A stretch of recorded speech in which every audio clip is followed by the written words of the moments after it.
Hello and welcome to PH Physics. Today's explainer is gas pressure, particles hitting walls. By the end of this video, you'll know the particle level explanation and the two ways to change it. Gas pressure is the force per unit area exerted by gas particles colliding with the walls of their container. Each particle moving fast in a random direction hits walls and bounces off. The cumulative effect of trillions of these collisions per second is the pressure we measure. Three things. 1.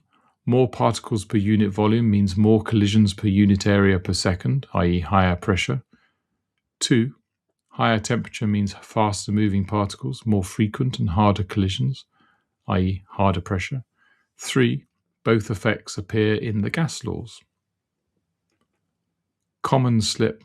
Thinking pressure is the gas pushing as one thing. It's the cumulative effect of countless tiny collisions. That's why pressure is uniform in all directions. A quick example. Heat a sealed tin of beans on a stove. Air molecules above the beans move faster. Their collisions with the inside of the tin grow harder. Pressure climbs.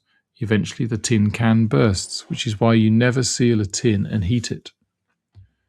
Right, if any of this is going to stick beyond this video, drop into phmaths.com. You'll find a free 4-week GCSE higher revision planner ready to download, plus the mastery workbooks. One for every higher topic, every answer fully worked, every common slip flagged. Simple explanations, serious results. See you next video.